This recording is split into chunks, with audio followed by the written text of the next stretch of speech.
Hola, buenas tardes a todos. Mi nombre es Teresa Blasco. Voy a presentaros esta tarde a nuestro ponente del webinar titulado Ciencia de datos con Python.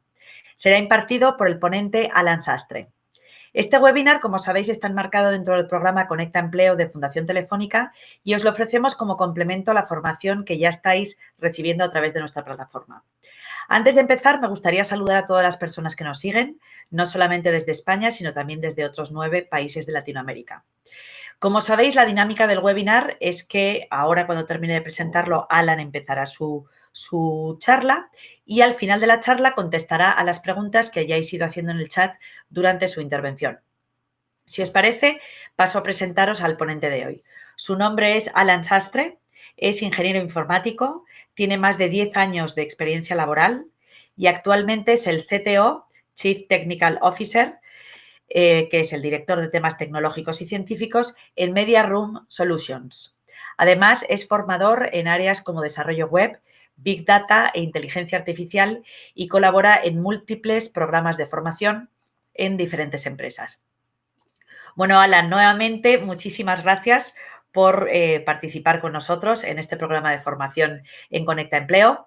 Un placer volver a verte y no te quito tiempo. Ya sabes que tienes como unos 45 o 50 minutos y luego contestaremos preguntas. Gracias, Alan, otra vez. Perfecto. Muchísimas gracias, Teresa, por invitarme. Gracias. Y bueno, gracias a los asistentes. Vamos a dar paso a esta charla en la que vamos a hablar de ciencia de datos. Entonces, para ello os voy a compartir pantalla y vamos a ver directamente las herramientas que necesitamos para llevar a cabo estas tareas. Entonces, por aquí podemos ver la pantalla compartida y el navegador más concretamente. Entonces, lo primero de todo es saber que la ciencia de datos va a ser una serie de tecnologías o metodologías, filosofías, prácticas que nos van a ayudar a poder extraer valor de los datos. Como hemos hablado en anteriores charlas, hoy en día tenemos una serie de conceptos como es el Big Data, la inteligencia artificial, los datos en sí, o incluso el Internet of Things, ¿no? El Internet de las cosas. Básicamente, ¿qué quiere decir todo esto? Lo que quiere decir es que vivimos más rodeados de tecnología que nunca y esta tecnología genera datos. Cualquier operación que hacemos o interacción que hacemos con un dispositivo genera datos. Es decir, genera un registro que iría a una base de datos. Es decir, para verlo de manera más cercana, podemos imaginarnos un archivo Excel en el cual tenemos filas y columnas con datos, ¿no? Pues eso podría ser registros en una base de datos. Ahí puede haber todo tipo de información, desde simplemente pues, los datos de un usuario en una plataforma o los datos de una interacción, como es darle me gusta a una foto. Cualquier cosa puede ser registrada. Entonces, las empresas se han dado cuenta que analizando todos estos datos, primero recopilando todos estos datos a través del Big Data y analizando todos estos datos a través de la ciencia de datos, pueden extraer valor. Por ejemplo, pues si tenemos, imaginemos en el sector bancario, miles, millones de transacciones de tarjetas de crédito, podemos saber si una transacción que se acaba de generar es fraudulenta o no en base a todo el histórico de transacciones fraudulentas que tenemos registradas. Es decir, si nosotros tenemos una base de datos de transacciones y sabemos cuáles han sido fraudulentas y cuáles no, cuando llega una nueva transacción podemos clasificarla como fraudulenta o no y en base a eso tomar una acción, como por ejemplo bloquear la tarjeta de crédito para evitar que a este usuario o cliente de nuestro banco pues puedan robarle el dinero. Entonces, ese sería un uso práctico de la inteligencia artificial con los datos. Entonces, eso es lo que nosotros queremos aprender. ¿Cómo podemos aprender esta tecnología o filosofía o este trabajo, ¿no? Que sería considerado como una profesión a día de hoy? Pues para ello tenemos que conocer las tecnologías y para ello tenemos un lenguaje de programación que es Python. Hay más lenguajes de programación para inteligencia artificial, pero digamos que Python sería el más popular. Podemos ver el índice TIOB, que es un índice que mide la popularidad de los lenguajes de programación en la actualidad. Y podemos ver que Python ahora mismo es el número 1. En noviembre estamos hablando de que Python es el lenguaje más popular a día de hoy para todo, porque es un lenguaje de programación muy versátil. Es un lenguaje de programación que permite construir programas informáticos que sea tanto para el desarrollo web, es decir, aplicaciones web como esta misma que estáis viendo aquí, O incluso vale también para lo que estamos hablando de ciencia de datos, aprendizaje automático, es decir, enseñar a un algoritmo unos datos y hacer que aprenda sobre esos datos para poder predecir nuevos datos ante la llegada de la información. Entonces, tenemos otros lenguajes como C o Java, pero vamos a enfocarnos en Python por ser, digamos, el más popular en este área. Y para ello decimos, vale, ya tenemos una ligera idea de qué es la ciencia de datos y para qué puede servir, y nos hemos decidido a aplicarlo o aprenderlo. ¿Cómo podríamos llevar a cabo esta acción? Pues para ello podríamos instalarnos el entorno de desarrollo de Python y empezar a programar. Para ello tenemos que conocer, obviamente, la sintaxis básica de este lenguaje de programación y luego las herramientas que hay de ciencia de datos para este lenguaje de programación. ¿Cómo podemos hacer eso? Bueno, pues una primera recomendación sería instalar Anaconda, que es una suite de desarrollo para ciencia de datos. Es una plataforma de ciencia de datos que te trae ya todas las herramientas necesarias para empezar a programar. ¿Y cómo se instala? Bueno, pues desde aquí mismo tenemos en la propia página oficial anaconda.com, tenemos lo que sería la edición individual, que es open source, que quiere decir que es de código abierto, es gratuito y accesible para todo el mundo. Y simplemente desde aquí podemos descargarlo para Windows, con un sistema operativo como Windows o Mac o incluso para Linux también. Podemos descargar este toolkit o herramienta o plataforma y a partir de ahí vamos a poder empezar a programar. Una vez lo tengamos descargado y lo ejecutemos, lo que vamos a encontrar es una herramienta como esta, Anaconda. Se instala como cualquier otro programa en nuestro sistema operativo. Una vez lo hemos instalado y lo hemos abierto, esto es lo que encontraríamos. Una serie de herramientas, porque como dice ahí en la web que acabamos de ver, se trata de una plataforma, entonces está compuesta por múltiples herramientas de desarrollo. Es decir, las herramientas de desarrollo son software o programas que permiten crear otros programas. Es decir, permiten que los ingenieros de software o las personas que programan código puedan llevar a cabo esa acción, lo que es crear programas informáticos. Entonces, desde aquí tenemos una serie de herramientas, entre ellas está Jupyter Notebook, Jupyter Lab. Entonces, digamos que estas herramientas que pone Jupyter son las más populares a día de hoy para hacer ciencia de datos. Entonces, concretamente, una muy interesante es esta que pone Jupyter Lab. Podemos arrancar cualquiera de estas herramientas dándole al botón de Launch, que sería inicializar, ¿no? Entonces, arrancamos, por ejemplo, esta herramienta y lo que va a hacer es que nos va a abrir el navegador. ¿Vale? Yo en mi caso, por ejemplo, tengo aquí Firefox y se me abre esta herramienta. Entonces, abriría la herramienta, cargaría, tardaría un poco ahí en cargar. Y desde aquí pues tendríamos acceso a un panel donde tendríamos la posibilidad de empezar a crear ya nuestros primeros programas. ¿Cómo funcionaría este entorno? Bueno, pues desde aquí, desde el botón de más, se nos abriría una pantalla como esta, donde podemos empezar a crear el concepto de notebooks. Entonces los notebooks serían como cuadernos de trabajo en los cuales tenemos un mecanismo de celdas que podemos escribir código. Entonces, lo que vamos a hacer es que, a medida que vamos viendo cómo funciona este entorno de desarrollo, vamos a ir haciendo un esquema de qué cosas son las que tendríamos que aprender y en qué orden para poder llegar a convertirnos en científicos de datos. Entonces, por aquí tenemos una celda en la cual podemos escribir tanto código como texto. Aquí nos da la opción. Si pone code, quiere decir que esto lo que va a interpretar es código de Python. Entonces, ¿qué es lo que podemos hacer en Python que sea lo más básico a nivel de sintaxis, de programación? Pues podemos poner hola mundo, que sería simplemente con una función print, escribir entre paréntesis hola mundo, y esto lo podemos ejecutar aquí en el botón de play y vemos cómo imprime este texto. Esto mismo ya puede ser un programa informático. Obviamente sería un programa muy sencillo porque lo único que hace es imprimir un texto.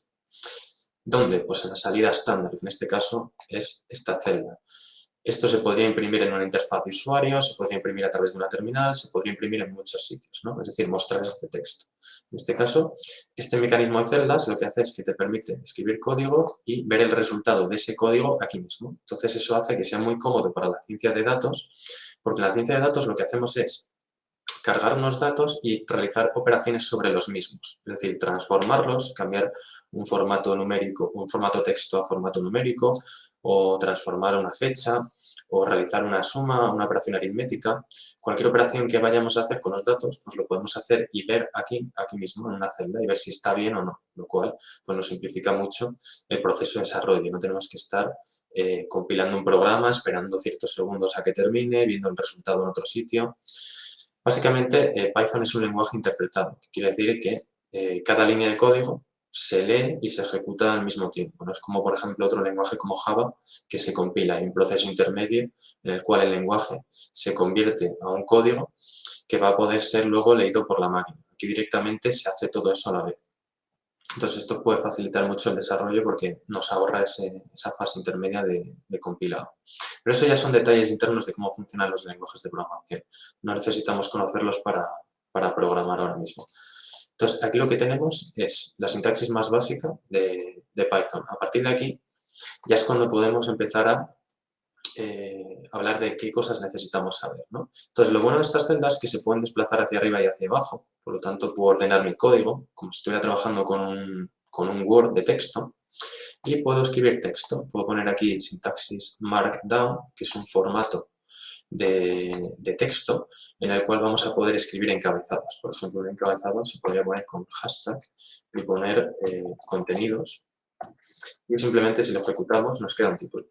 Entonces, la gran ventaja del entorno Notebook es que nos permite combinar tanto código como texto como imágenes. Y eso es lo que hace que podamos explorar los datos, estudiarlos, mostrar información sobre ellos y de esa manera llevar a cabo la ciencia de datos, que al final, ¿de qué se trata? Se trata de analizar datos y extraer información que nos permita luego tomar decisiones. O sea, decisiones, pues como el ejemplo que hemos puesto de las transacciones bancarias.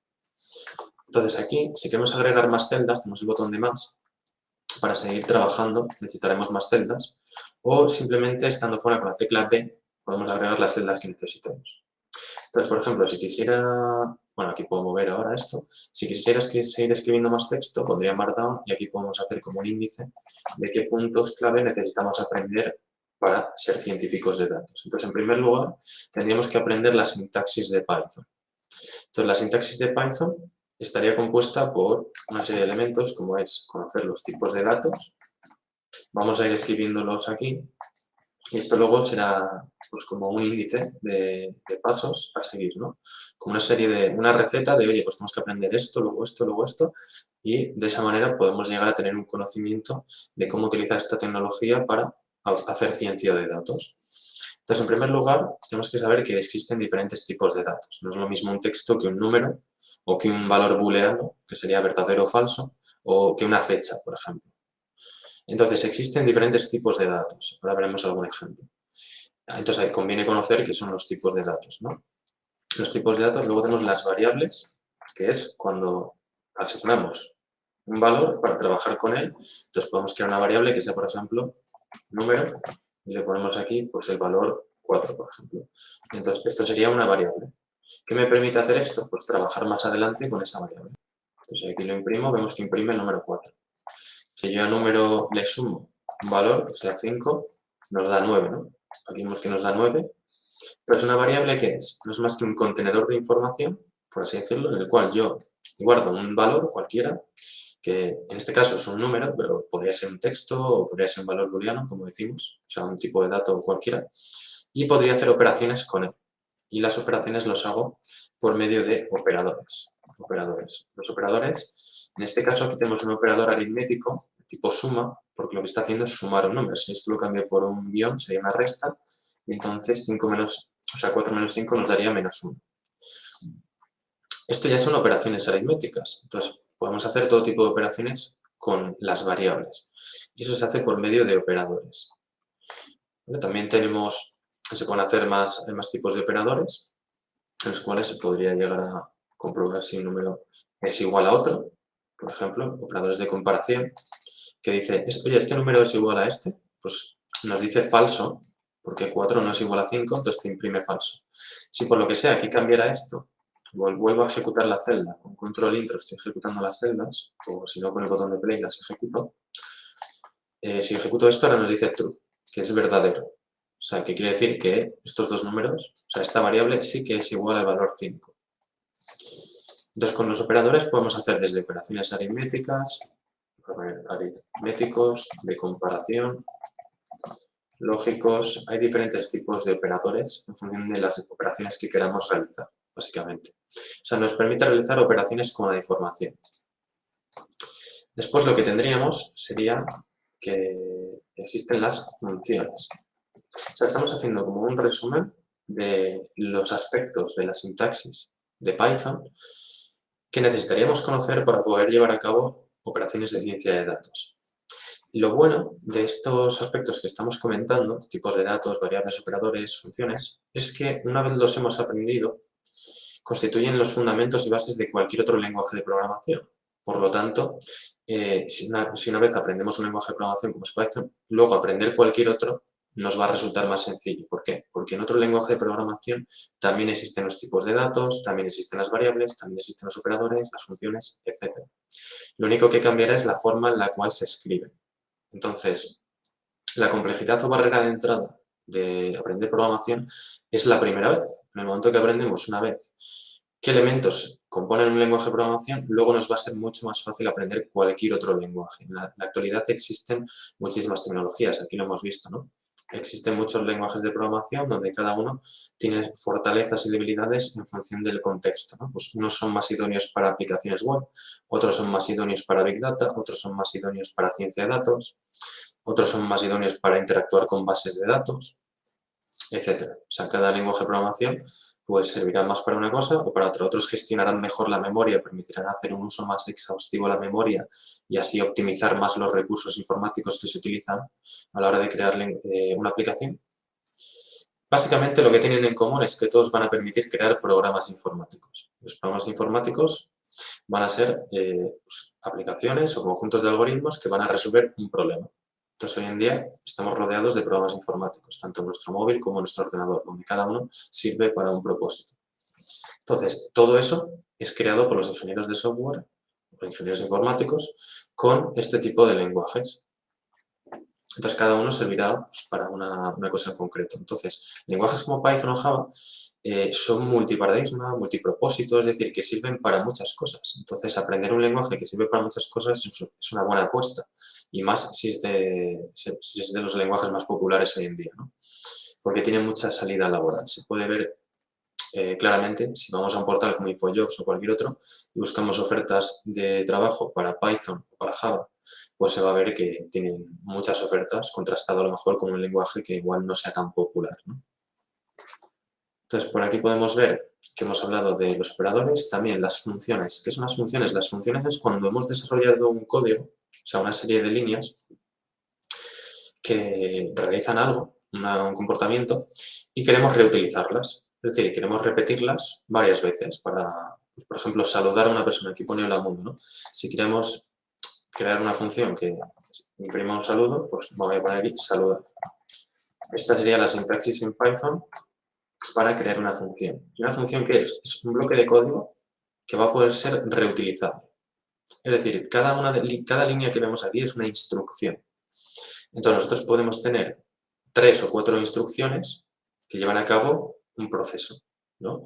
Por ejemplo, leer un archivo. Pues leer un archivo se puede componer de varias instrucciones, porque primero tienes que abrir el archivo, segundo tienes que leerlo, tercero tienes que cargar la información de ese archivo en una variable o en una estructura de datos y luego pues tienes que realizar la operación que tú quieras con ello y luego volver a cerrar el archivo. O sea, tienes una serie de operaciones que realizar que te va a llevar más de una instrucción, ¿no? Entonces tú eso, si lo quieres reutilizar y hacer varias veces, puedes duplicarlo, pero duplicar el código no es una buena práctica. Entonces se lleva a cabo lo que es una función. Entonces tú creas la función saludar, le puedes poner aquí, hola mundo. Entonces, esto si lo ejecutamos, no hace nada, porque solo has creado la función, no la has utilizado. Si la quieres utilizar, tendrías que poner el nombre de la función y los paréntesis. Entonces, si ejecutas esto, nos imprime hola mundo. De manera que yo cada vez que ejecute saludar, va a saludarnos, va a decir hola mundo. Y así todo el rato. Obviamente, esta función es muy sencilla. Se podría hacer dinámica para que reciba quizás un valor. Que reciba aquí un valor que diga, bueno, pues yo me llamo Alan. Entonces, esto recibe aquí un nombre y entonces aquí te diga hola y te pongo aquí ese nombre, por ejemplo. Entonces ya sería una función un poco más avanzada, ¿no? Bueno, habría que ejecutar de nuevo este código dándole el botón de play y aquí ejecutamos esto y entonces ahora nos dice hola Alan. Entonces ya es una función un poco más avanzada. Aquí estaría recibiendo un parámetro y estaría concatenando un texto a un nombre que tú le estás pasando por parámetro.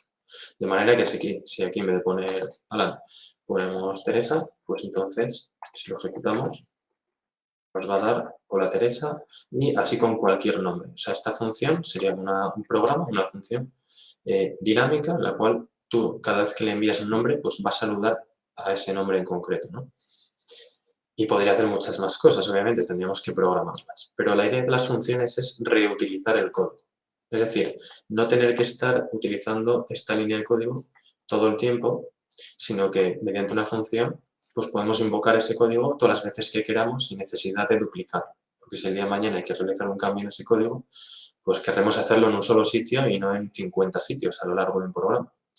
¿Cuál es el objetivo de esto? Diréis, ¿para qué sirve esto? Bueno, al final el objetivo es simplificar la programación, hacerla más sencilla y, en definitiva, ahorrar costes. Si yo tengo una plataforma la cual me cuesta poco tiempo, esfuerzo y dinero incrementar el código, o sea, añadir nuevo código, pues entonces va a hacer que cada vez haya más gente que se anime a emprender, a crear plataformas, a programar, etcétera, y entonces es donde se produce el avance tecnológico, ¿no? Si la programación es muy difícil, es muy ardua, resulta que para hacer algo súper básico tienes que estar muchas horas, pues entonces es algo que va a generar mucha fricción y va a haber mucha inercia que romper para poder hacer que la gente se interese por la programación.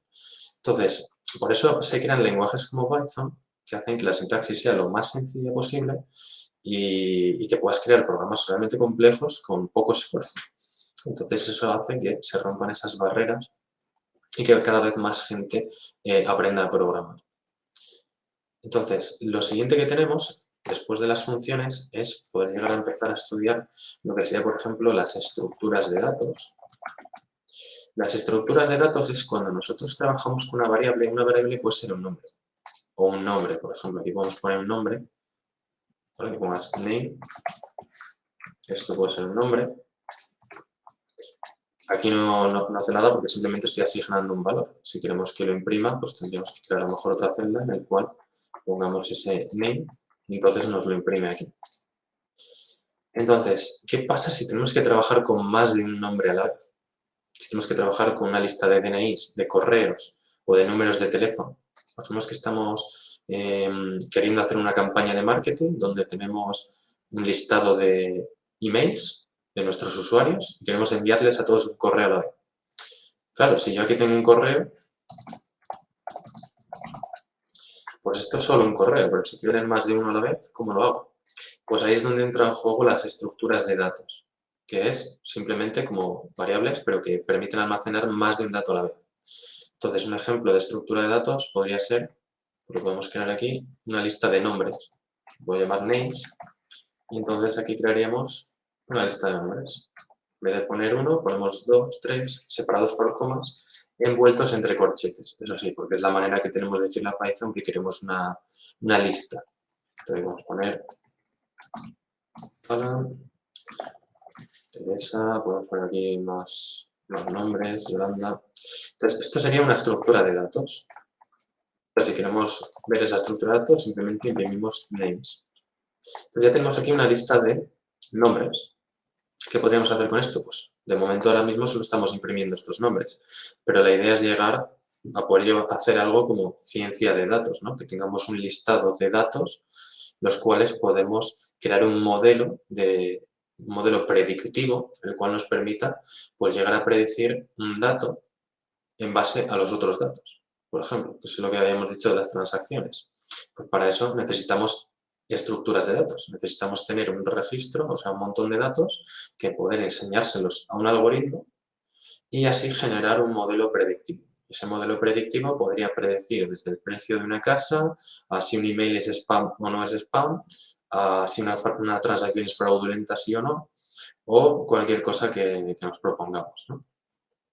Entonces, estas son las estructuras de datos. Hay más, obviamente, estas son las listas, hemos hablado de las listas solo, pero están las tuplas, están los conjuntos, están los diccionarios. Cada una sirve para una cosa, ¿no? Es muy común emplear indistintamente cada una de ellas. Pero, por ejemplo, las listas es cuando queremos almacenar una serie de datos homogéneos, que es por ejemplo, nombres.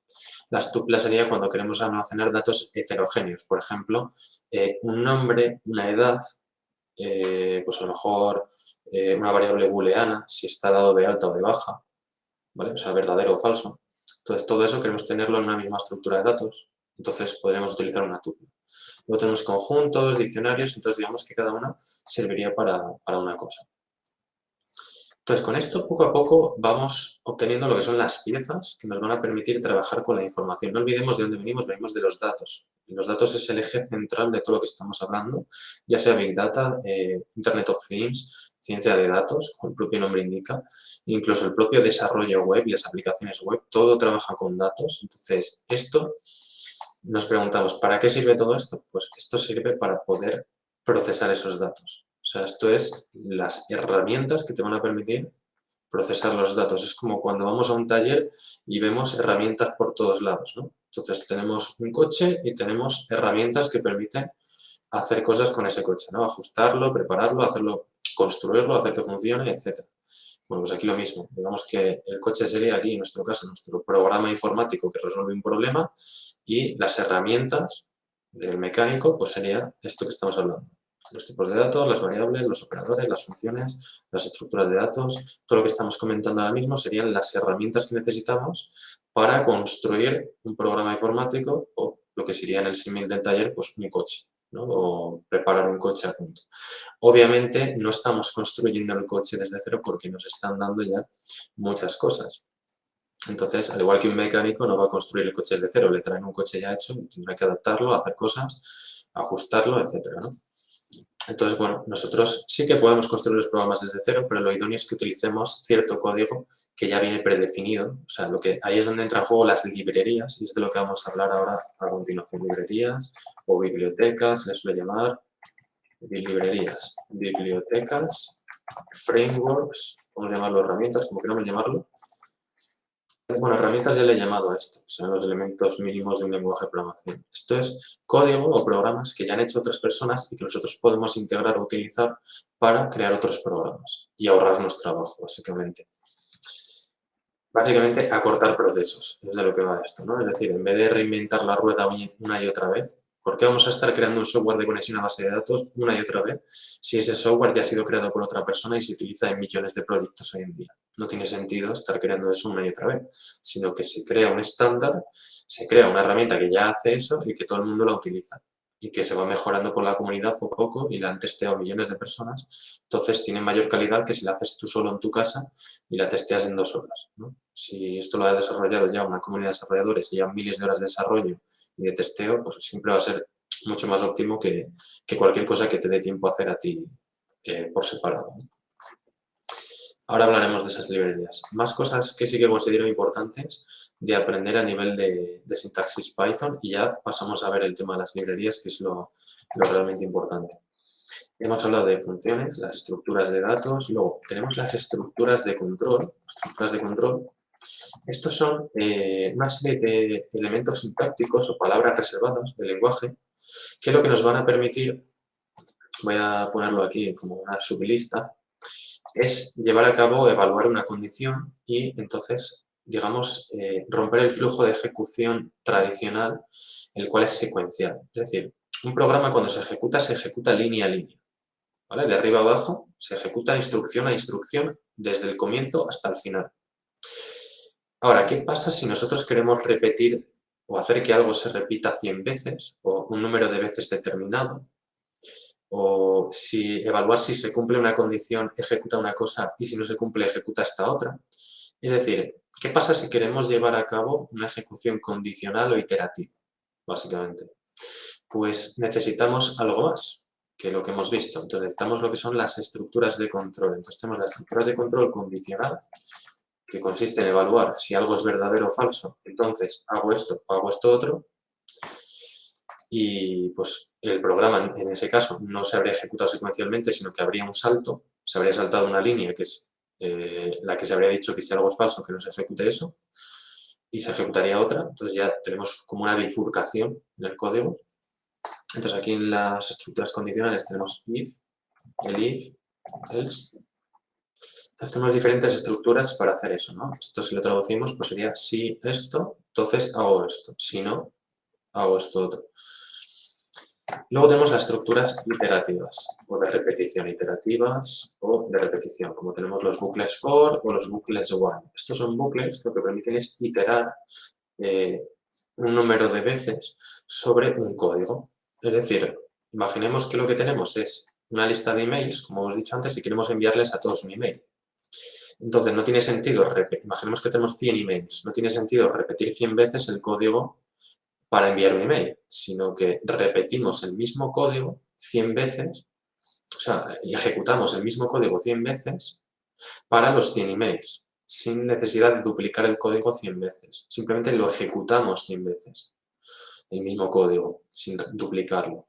¿Cómo logramos eso? Con estructuras iterativas. Lo que hacen es decir, oye, tienes este fragmento de código, me lo vas a ejecutar 100 veces, pero sin duplicarlo. O sea, tú tienes esa línea de código o esas 2 o 3 líneas de código, lo que sea, y le pides que te lo ejecute 100 veces, sin necesidad de duplicar el código, por tanto. Pues es lo que permiten las estructuras de control iterativas. Entonces, utilizar estas estructuras, tanto condicional como iterativo, es algo esencial en cualquier lenguaje de programación y cualquier programa informático que vayamos a crear. Ya por último, luego tenemos diferentes paradigmas. Esto formaría parte del paradigma de la programación estructurada, en el cual pues emplean estructuras, como hemos visto aquí, estructuras de control, para coordinar lo que es el flujo de ejecución, por así decirlo, ¿no? Lo que es crear toda la estructura de nuestros programas. Luego hay otros paradigmas que se emplean a la vez que este y que permiten hacer cosas un poco más avanzadas, más flexibles, más robustas, y que puede ser, por ejemplo, el paradigma de la programación orientada a objetos. Programación orientada a objetos. Esto consiste básicamente en que en el código vamos a crear el concepto de objetos, que sería como en la propia realidad. Si en la realidad tenemos un objeto coche, pues aquí podríamos tener un objeto coche que estuviera compuesto de pues elementos que tuvieran coche. Por ejemplo, un número de puertas, un color, lo que sería una cilindrada, un motor, lo que sería un par newton metro, cualquier cosa que tenga un coche, pues lo podremos reflejar en un programa. ¿Qué es lo que permite esto?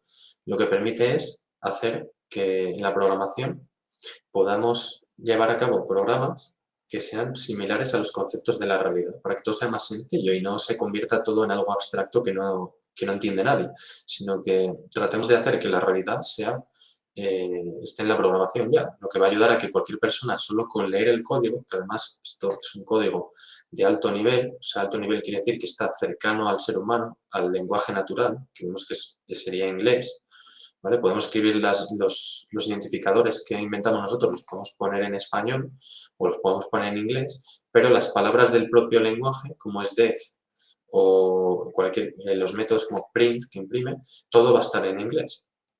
Entonces, lo que estaríamos haciendo es que cualquier persona que no sepa de programación, pues con poder leer un lenguaje de programación pueda llegar a entender qué es lo que está pasando. Esa sería una idea, ¿no? Pues este programa está haciendo esto, ¿no? Está creando coches y los está almacenando en algún medio de almacenamiento, como puede ser una base de datos, o un archivo Excel o lo que sea, ¿no? O está recuperando datos de un archivo y los está mostrando. Sería pues, lo más básico que podríamos hacer con un programa es decir, oye, pues vamos a almacenar información en una base de datos, o vamos a recuperar. ¿Vale? Pues entonces, esto sería lo correspondiente al lenguaje de programación Python, la sintaxis Python. Esto es lo que yo recomiendo aprender. Hay otros paradigmas, como el paradigma, vamos a poner aquí funcional, paradigma funcional y paradigma de la programación orientada a objetos. Vamos a ponerlo así para que quede claro, por si alguien quiere buscar más información sobre esto, que tenga todas las palabras clave para hacerlo. Entonces, el paradigma funcional es orientado a funciones, como hemos dicho, que es, por ejemplo, la función saludar. Es un paradigma que lo que hace es permitir, digamos, parametrizar el comportamiento. Es un poco más difícil de comprender, así a priori, cuando se está empezando a programar. Entonces, por eso, de momento, este no lo recomendaría. Pero básicamente lo que consiste es en que tú puedas hacer que a una función le pases otra función que a su vez le puedas llegar a pasar otra función. Básicamente el objetivo de esto es hacer que la programación luego sea un poco más sencilla de escribir y de leer. Lo que pasa es que lleva un cambio, un chip cambio de chip mental a la hora de entenderlo cuando has estudiado las anteriores. Entonces, lo que recomendaría es, a nivel de dificultad, empezar en este orden. Aprender siempre pues, desde lo más básico, digamos, los axiomas o elementos mínimos de la programación, que va a ser entender los tipos de datos que pueda haber, ¿vale? Numéricos, texto, booleanos. ¿Vale? Esto se pueden representar, esto es un número, esto es un texto, esto de aquí pues, puede ser una condición, ¿vale? Que es si estoy dado de alta o no. ¿Vale? Dado de alta, pues puedo poner true y eso sería un valor booleano, ¿vale? Que es lo que he puesto aquí, valor booleano, que puede ser true o false. ¿Vale? Esto se está ejecutando. Cuando pone aquí un asterisco es que está pensando y está ejecutando cosas. Y luego ya pasaríamos, si queremos... O sea, lo primero es tener un buen dominio de esto, porque un error muy frecuente es querer ser científico de datos y saltar directamente a ejecutar librerías de ciencia de datos, de Machine Learning, sin ni siquiera saber todo esto. O sea, esto es el paso mínimo esencial que hay que conocer antes de empezar a intentar crear programas de ciencia de datos, de inteligencia artificial y todo esto, incluso Big Data, IoT, o lo que sea. Esto es lo mínimo esencial. Y después lo que podemos aprender, o las librerías, digamos, más populares hoy en día, serían las siguientes. Tenemos NumPy, que es la abreviación de Numerical Python, y que básicamente esto es, lo que nos va a proporcionar es una estructura de datos, proporciona una estructura de datos. Básicamente es una estructura de datos pensada para la eficiencia matemática. Es decir, aquí he hablado de que tenemos estructuras de datos como son las listas. Bien, con esto podemos tener una lista de números y hacer algún procesamiento de inteligencia artificial con esos números. Sí, pero esa lista no está pensada para ser realmente eficiente cuando tenemos millones de registros, ¿no? Que es lo que ocurre con el Big Data y la ciencia de datos, inteligencia artificial y todo esto. Se supone que nosotros analizamos millones de registros, los cuales se están generando en tiempo real. Bueno, pues digamos que con las listas predefinidas que vienen en Python se nos quedaría corta esa estructura o no sería lo más eficiente posible a nivel matemático, a nivel de aprovechamiento de los recursos de un ordenador, a nivel de tiempo. Entonces se emplea una librería que se llama NumPy. Entonces, ¿cómo se pueden utilizar las librerías? Bueno, pues las librerías las podemos utilizar con la palabra import. Eso conviene también conocerlo, que es que desde aquí podemos nosotros llegar a importar cualquier librería de esta manera. Import. Desde aquí el nombre de la librería, que hemos dicho que se llama NumPy, y le podemos poner como una especie de alias, np, por ejemplo. Se le suele poner un alias, que es como una abreviación, para no tener que escribir NumPy todo el rato en el programa, pones np y escribes np, que es un poco más corto. Entonces, bueno, se suele poner de esa manera, ¿no? ¿Y qué es lo que te permite hacer esto? Pues crear un array. Entonces, ¿cómo se crea un array con NumPy? Pues sería np. Aquí te sacaría pues por aquí las funciones, o sea, digamos que la herramienta te va recomendando qué es lo que puedes escribir y no escribir, de manera que no tienes por qué aprenderte de memoria todos los comandos, sintaxis, etcétera, sino que el entorno de desarrollo que utilices, ya sea este o cualquier otro, porque hay más herramientas para Python, obviamente, pues te van a ayudar a escribir el código, de manera que al final, como digo antes, se simplifica mucho el proceso de desarrollo y hace que sea sencillo y que todo el mundo pues, pueda acceder a aprender a programar si quiere, ¿no? O sea, que no quede algo como para ingenieros que tengas que estar 6 años estudiando para poder hacer algo con programación, sino que realmente en muy poquito tiempo puedes aprender programación y crear cualquier programa, ¿no? Obviamente, pues si quieres crear el software para un avión, pues va a ser un software muy crítico y eso pues necesitas una experiencia y un conocimiento muy profundo. Entonces, con NPArray, pues aquí se pueden poner los valores que queramos, pues por ejemplo valores numéricos, ¿vale? Y esto nos generaría pues un array de números. Entonces es simplemente eso, es como una lista, pero va a ser más avanzada y eficiente que las listas de Python. Entonces esta librería sería como la primera librería a aprender cuando vayamos a hablar de ciencia de datos. ¿Por qué? Porque todas las demás se fundamentan en esto. Es decir, todas las demás utilizan esta como base para todo lo que ofrecen, ¿no? Que ahora veremos qué es. La siguiente librería a aprender sería Pandas, que básicamente esto lo que proporciona es el concepto de series y data frames. Proporciona las estructuras, series y data frames. ¿Qué es esto? Bueno, pues las series serían como los arrays de NumPy y representarían columnas, por ejemplo, de una base de datos, columnas de un Excel, por ejemplo. Y luego los data frames que representarían, pues un Excel, es decir, las columnas y las filas de un Excel.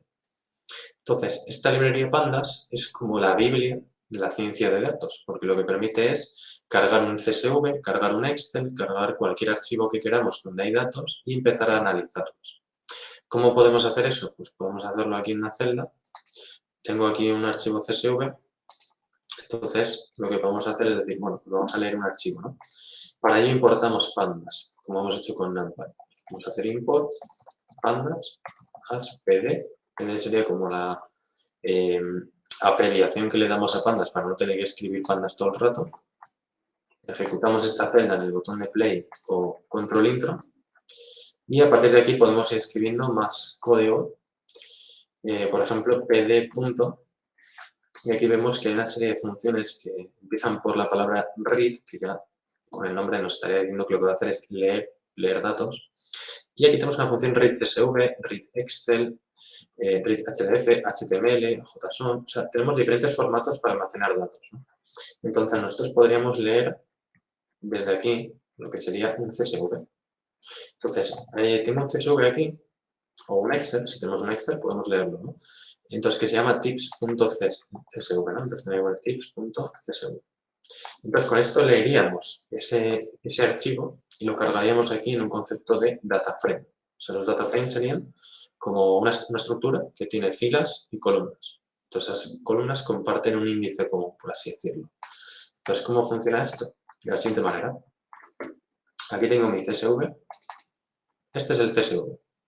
Como un Excel normal y corriente, toda la vida, con filas y columnas, que representan, pues, por ejemplo, las cenas y comidas en un restaurante. Aquí está la factura, la propina, el género de la persona, si es fumador o no, el día de la semana, la hora y el tamaño de comensales de la mesa, ¿no? Entonces, de esta manera, con estos datos, podemos llegar a predecir, pues, por ejemplo, qué propina nos va a dejar una mesa, ¿no? Si tenemos que viene una persona de una mesa de 4 personas, en el cual pues vienen un domingo a la noche y vienen 4 personas, pues podríamos llegar en base a todo este histórico a predecir qué propina nos podrían llegar a dejar.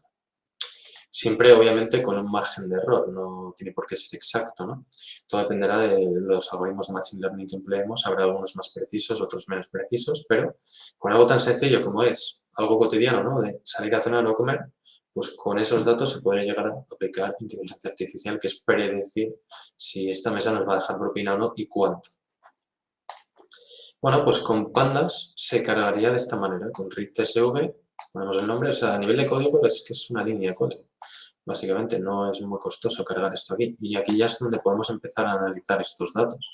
Si ponemos funciones como describe, describe los datos. O sea, esto te calcula unas estadísticas mínimas sobre los datos. Por ejemplo, ¿cuál es el valor mínimo de la propina o de personas en una mesa? ¿Cuál es el valor máximo? Aquí vemos que hay 6 personas. O sea, la mesa más grande que ha habido en este restaurante ha sido 6 personas. La factura total ha sido de 50 euros o dólares o lo que sea esto, ¿no? La propina máxima ha sido de 10 dólares o euros. Y bueno, vemos el valor mínimo, el máximo, la media, el número total de registros. Hay 244 filas en este archivo. Entonces, esto te calcula con una línea de código o vamos a decir una función que es describe, describir, te calcula las estadísticas mínimas de esos datos. Entonces, aquí es donde nosotros ya empezamos a hacer ciencia de datos, con una serie de funciones que nos proporciona pandas y luego, pues, visualización de datos, podemos llegar a empezar a estudiar y explorar los datos. ¿Vale? Eso es lo que haremos pues, ahora en un momento y ya con esto vamos a ir terminando de ver un poco la overview general de librerías y cosas que queremos aprender. Aquí teníamos NumPy, aquí tenemos pandas y luego lo que tendríamos sería librerías como Matplotlib, Seaborn, que básicamente estas librerías son para visualización de datos. Visualización de datos. Entonces, esto lo que permite es crear gráficas. Entonces, con esto podríamos crear gráficas de lo que quisiéramos. Entonces, por ejemplo, ¿cómo podríamos cargar Matplotlib? Pues normalmente se cargaría de la siguiente manera. Entonces, vamos a hacer una gráfica muy sencilla para que nos hagamos una idea de cómo es esto.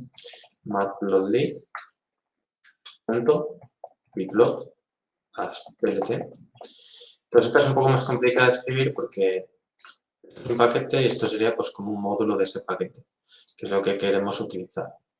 Y aquí ya es cuando podríamos empezar a crear pues una gráfica. Es decir, aquí podríamos empezar a decir, oye, créame una gráfica, bueno, vamos a añadir esto y decimos pues plt, que es el nombre que he puesto aquí, punto plot, que sería pintar, y entonces aquí ya podríamos pasarle unos datos, por ejemplo, unos datos numéricos, 1, 2, 3, 4, y aquí pues 1, 4, 3, o así. Entonces vemos cómo nos crearía una gráfica, lo que le estoy pasando es por un lado una serie de puntos en el eje horizontal, eje X, y una serie de puntos en el eje Y o eje vertical, de manera que esta herramienta, con una línea de código, lee esos valores y te pinta una gráfica. Entonces, de esta manera, ¿qué nos permiten las gráficas? Entender mejor los datos. Aquí, obviamente, estos datos son ficticios, lo he inventado, pero se aplicarían estas gráficas sobre los datos anteriores que hemos cargado aquí y podríamos empezar a entender mejor cómo se distribuyen los datos, cómo se distribuye, por ejemplo, la propina que nos están dando todas las mesas. Pues tenemos 400 registros en los que tengamos, pues podemos pintarlos en una gráfica y ver dónde se condensa la gran mayoría y así poder entender mejor cuál es el valor medio y hacia dónde se va a atender, ¿no? O sea, hacia dónde iría la tendencia. Eso sería Matplotlib, te permite crear gráficos básicos. Luego tenemos otra, que es la de Seaborn, que es la que hemos mencionado, ¿vale? Y creo que esta puede ser interesante que veamos ahí un ejemplo. Se importaría de la siguiente manera, como import Seaborn as SNS.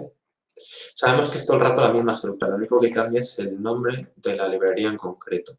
Podemos buscar en Python ejemplos de librerías. Incluso, si encuentro Python Chart Gallery, podemos ver una página muy buena que nos muestra todos los tipos de visualizaciones que podemos hacer con Python. Se llama Python Graph Gallery y desde aquí podemos ver todos los tipos de gráficos que se emplean normalmente en ciencia de datos para entender los datos. Gráficos de distribución, de correlación, de ranking, como parte de un todo. Por ejemplo, los típicos gráficos de tarta que nos ayudan a entender cómo se distribuyen los datos respecto al total.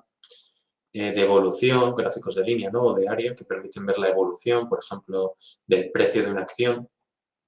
También gráficos de mapa, gráficos de flujo o gráficos así un poco más genéricos, ¿no? Entonces, todo esto se puede programar. Con Python se puede crear cualquier gráfico de este estilo y se hace con las librerías que estamos mencionando, Matplotlib, que es la que acabo de utilizar ahora mismo, y luego habría otras como Seaborn, que bueno, igual aquí no la pone, pero en algunos gráficos sí que aparece.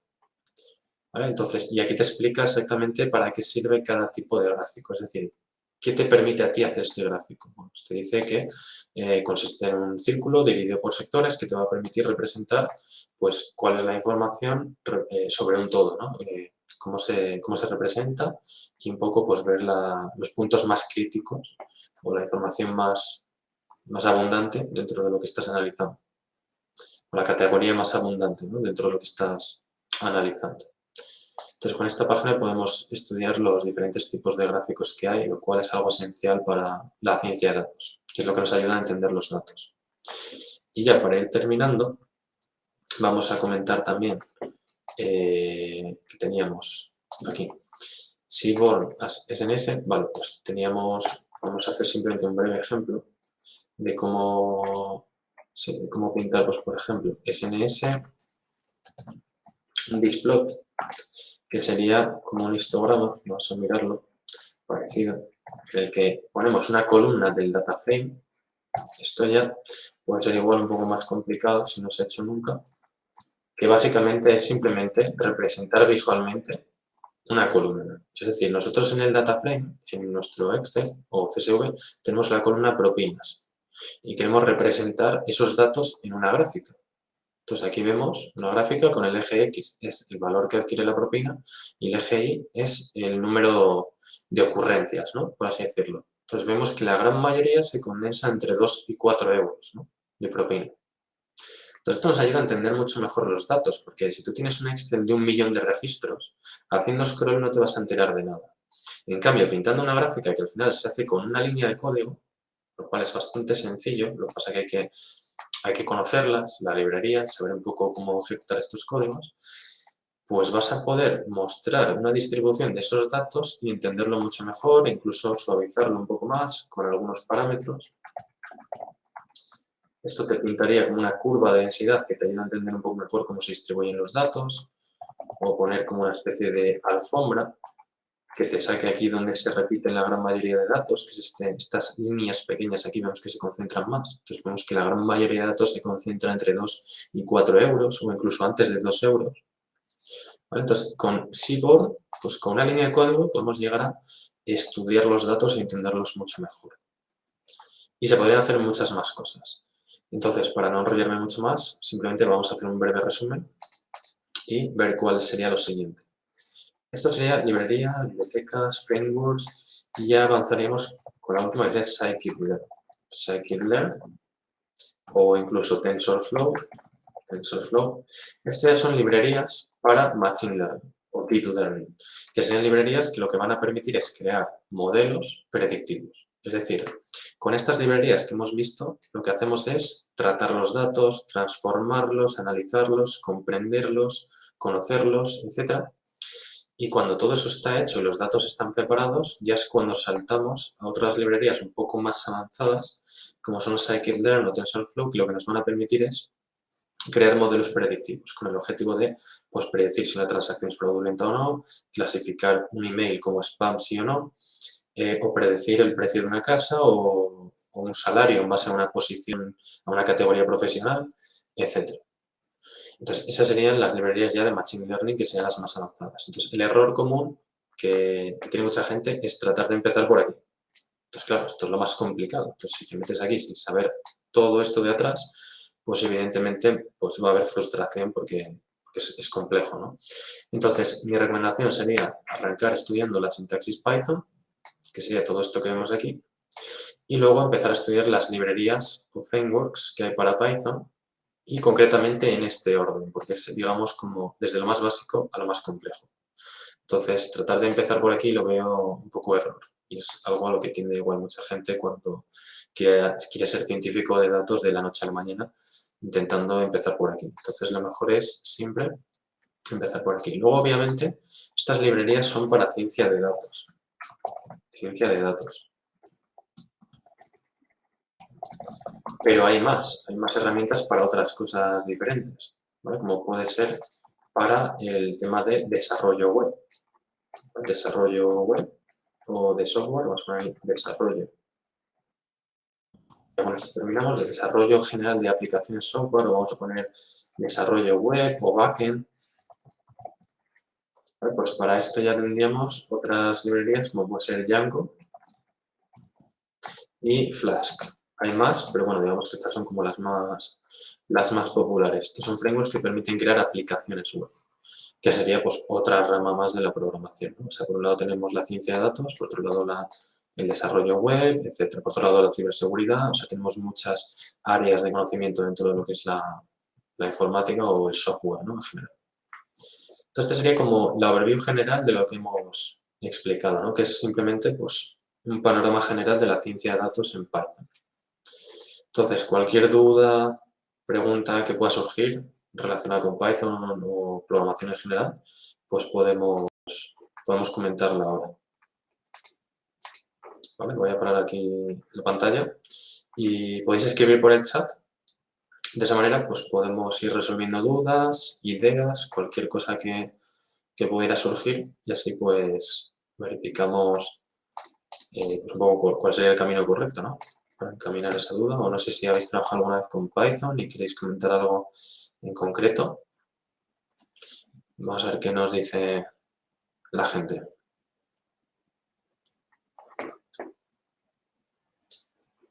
Vale, no sé si está Teresa por ahí también. Vale, creo que ya se ha conectado. Lo único que estás muteada. No te oímos ahora mismo, ¿eh? A ver, ahora. Ahí. Ahora Ahora, ¿no? sí. Ahora. Ahora sí, perfecto. Gracias, Alan. Gracias por avisarme y gracias una vez más por tu charla interesantísima.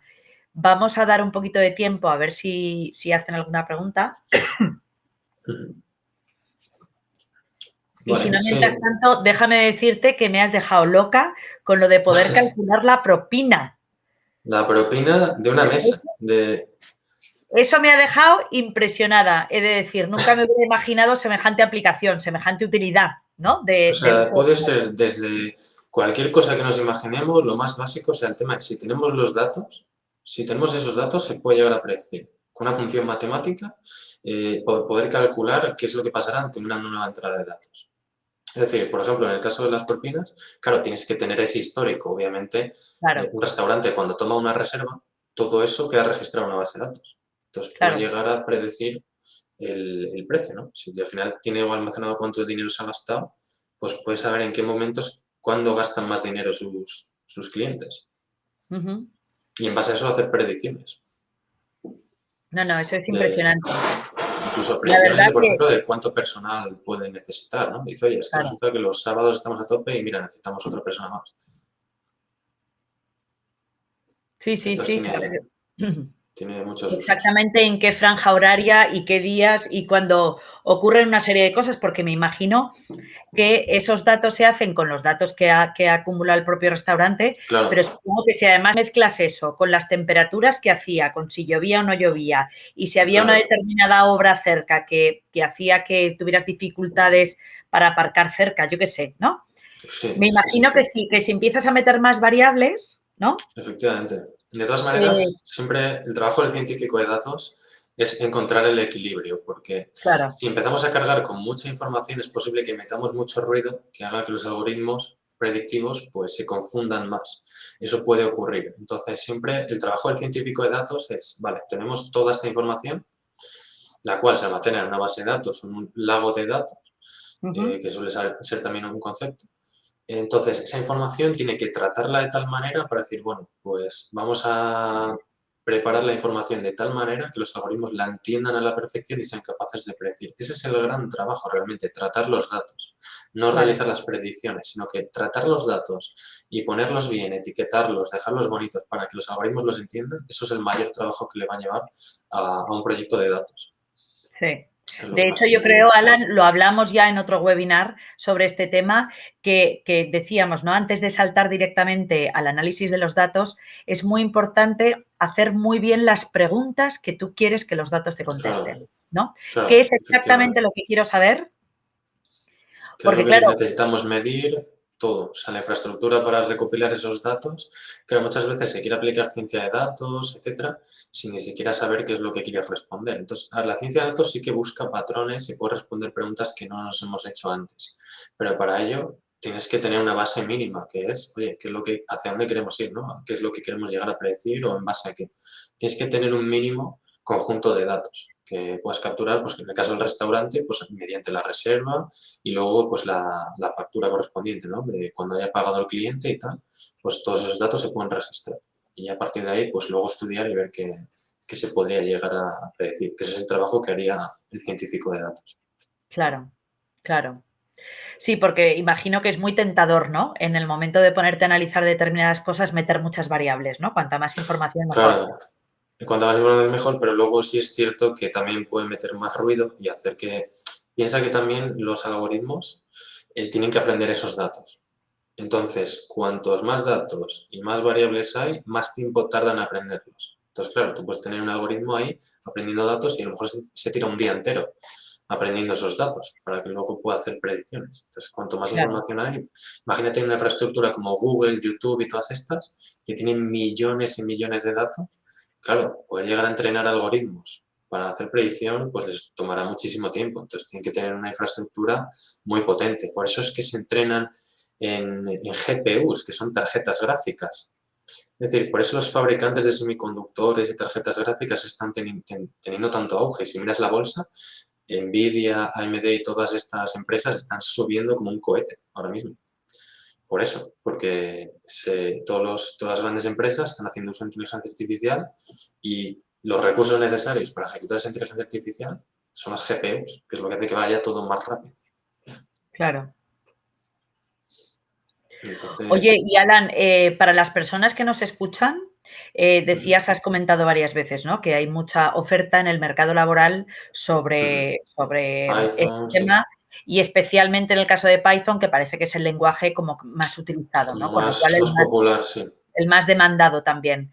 Esos son argumentos más que suficientes para que alguien se anime a estudiar este Sí, lenguaje. por supuesto, Pero y ¿dirías algo además, más? claro, yo lo que diría es que es una buena opción, primero por eso que has mencionado, y segundo porque la curva de aprendizaje es muy suave con este lenguaje. Hay otros lenguajes que son un poco más complicados de aprender, porque la sintaxis es un poco más ardua de entender o a lo mejor tiene es más larga, ¿no?, de escribir la sintaxis de otros lenguajes. Entonces, Python en concreto no, se diseñó con el principio de que sea lo más sencillo posible. Entonces, aparte de que es un lenguaje súper demandado y que tiene muchos usos, es sencillo de aprender. Entonces, como Ya. primera opción y primer lenguaje, lo veo algo idóneo para cualquiera que quiera iniciarse en el mundo de la programación, ya sea tanto para desarrollo de aplicaciones como para ciencia de datos, es una buena apuesta. La gran ventaja es eso, que como vale para muchas cosas, Claro. pues si a alguien por lo que sea le va mal en el mundo de la ciencia de datos porque no llega a encontrar un puesto de trabajo, pues seguramente puede hacerlo en el mundo de las aplicaciones web, porque también hay mucha demanda de programadores de aplicaciones web y te vale el mismo lenguaje de programación. Ya. Entonces, digamos que cubres muchos mercados con una sola cosa. Entonces, como una apuesta segura para quien quiere encontrar trabajo hoy en día y está teniendo dificultades. Ajá. Qué buenos argumentos. Oye, y en el tema concreto del análisis de datos, hoy en día prácticamente todas las empresas de cualquier condición Ujú. necesitan un analista de Sí. datos en sus bases, ¿o no? Sí, básicamente porque las empresas, el modelo tradicional era utilizar un Excel, guardar todo en un Excel y ya está. Pero claro, ¿qué pasa? Que hemos dicho que la infraestructura de recolección de datos es cada vez más grande y tienes más datos. Entonces, haciendo scroll es complicado entender los datos, ¿no? Entonces, necesitas ya una herramienta un poco más avanzada. Puedes irte a Python y hacer esto que estamos haciendo, lo cual requiere programación, pero hay empresas que todavía igual a lo mejor no quieren llegar a ese paso y se quedan en un punto intermedio y utilizan herramientas para a lo mejor pues como Power BI o a lo Ujú. mejor Tableau o Kibana. O sea, hay un montón de herramientas que digamos que leen los datos y te permiten hacer visualizaciones sin conocimientos de programación. Entonces hay muchas herramientas que pasan del Excel a Power BI o complementan su Excel con Power BI y pueden ver gráficas que les ayudan a entender mejor los datos. Entonces ya eso Ya, sería análisis de datos sin mucho esfuerzo, o sea, sin claro. programación. Pero por lo que estabas diciendo antes, Alan, una cosa es interpretar los datos, que es lo que haría, por ejemplo, Power BI, te los interpreto y te saco, ¿no?, cuadros y gráficas y tal, muy bonitos, muy visuales, eso es interpretación de datos, pero lo que tú estabas contando es predicción, o sea, Pero adelantarme a lo que puede pasar. claro, eso Sí, sería ya ir diferente, más allá. Una cosa es leer los datos e entenderlos y otra es, claro, vale, ahora que los hemos leído, ¿qué hacemos con esto, no? O sea, queremos claro, claro. predecir qué es lo que va a pasar. Entonces ya sí que sí. Hombre, aún así la propia herramienta Power BI tiene algunas funcionalidades de Machine Learning que te permite sacar una tendencia a partir de una gráfica y eso Ajá, está bastante bien. O sea, hay herramientas que sí que tratan de traer el Machine Learning de manera sin código, para que el usuario simplemente con dos botones sea capaz de hacerle Machine Learning. Pero siempre, obviamente, va a ser más profesional y vas a ir más lejos si lo haces tú con programación, porque vas a tener en cuenta más todo el proceso, ¿no? Y vas a poder customizarlo al caso de uso de tu empresa. Entonces va a ser un poco claro, más óptimo si lo haces tú. Pero para aquellas empresas que no se lo pueden permitir, pues muchas de estas herramientas incorporan funcionalidades de Machine Learning. claro. Vale, vale. Pero bueno, en cualquier caso, es bastante recomendable contar en tu equipo con alguien que sepa hacer, Sí, sí, sí. Sí, sí, ¿no? es la clave. Hoy en día, en cualquier empresa que genere datos, que ya empieza a tener un tamaño considerable como para generar datos, poder explotar esos datos para saber un poco lo que está pasando y ver qué es lo que está demandando sus clientes y entenderlo, Ujú. pues es esencial. Tener un perfil dedicado a eso, una persona encargada de esa parte, pues es importante. Hombre, sobre todo te ayuda mucho a una estrategia a medio y largo plazo y a poder prever Mm, momentos de dificultad, ¿no? Quiero decir, sí, momentos en los que puede haber mucha demanda, en los que menos, y sí, luego que te efectivamente. permite también, entiendo, introducir alguna variable ahora mismo, por ejemplo, el precio de la luz, ¿no? Que Ujú. afecta a todas las empresas, A sean todo. del sector que sean, ¿no? Pues hombre, yo me imagino que en esa predicción introducir esos datos que van a cambiar muchísimo tus resultados económicos en el medio plazo, en el plazo inmediato, ya esto es un tema que está Sí, aquí. Supongo que sí, de sí, alguna manera va total. a condicionar cómo tienes que reajustar tus precios o bajar tus beneficios Claro, o, en fin, reajustar o la cantidad de recursos que tienes en la empresa, pues a lo mejor va a tener que disminuir porque ya tienes más costes por un lado y tienes que equilibrar. Entonces, claro, todo eso poder analizarlo y llegar a decir, oye, es que ahora mismo con los datos que tenemos va a pasar esto dentro de 3 meses. Entonces tenemos que ajustar si queremos que ese dato sea otro. Claro, Así claro, que sí, es claro. la estrategia No, ahora mismo.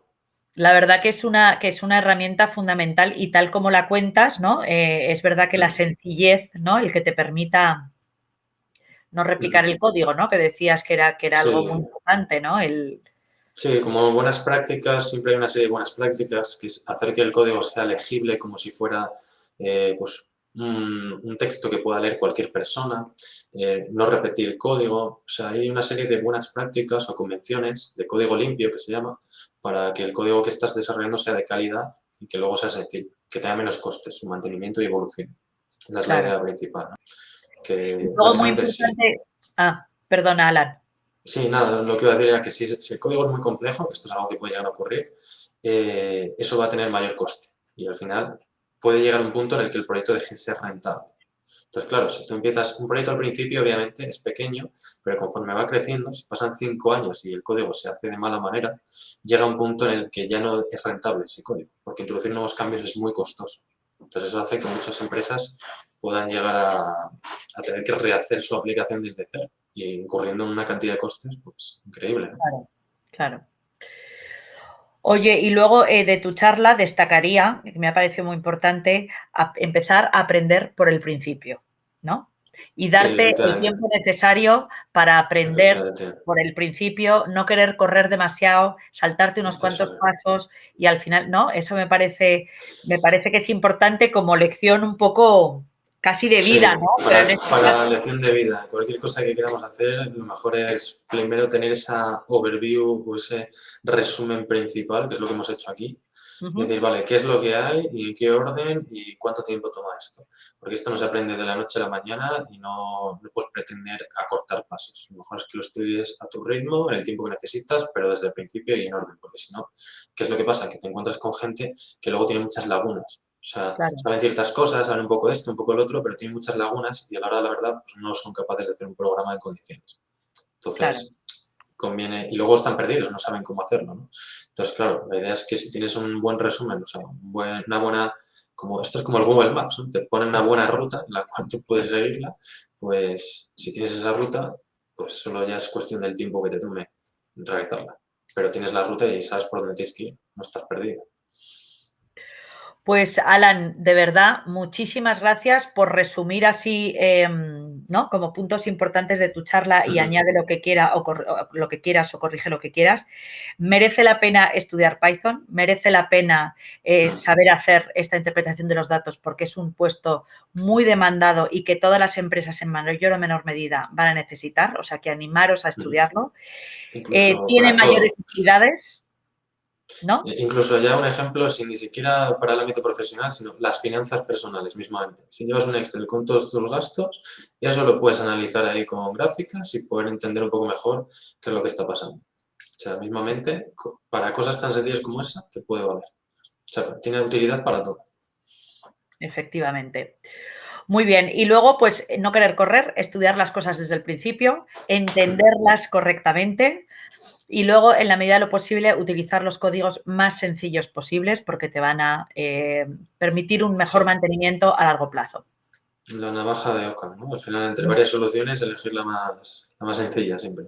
Claro que sí. ¿Algo más que añadir, Alan, así como de... Yo creo que hemos visto una overview general y bastante completa. del mundo de ciencia de datos, obviamente, pues se puede profundizar mucho más, ¿no? El tema de reconocimiento de imágenes, deep learning, o sea, la parte de inteligencia artificial se puede llegar a hacer muy complicada, ¿no? Pero con lo Sí. que hemos visto es una buena lanzadera para introducirse en ese mundo. Estupendo, Alan. Yo creo que el webinar de hoy es de esos que merece la pena revisar, ¿no? Despacito, ir de Sí, verdad aprendiendo con calma los contenidos que has dado hoy, que son muy importantes, y manteniendo sobre todo ese esquema, ¿no? Ese poquito a poco y eso esa es, dirección clara.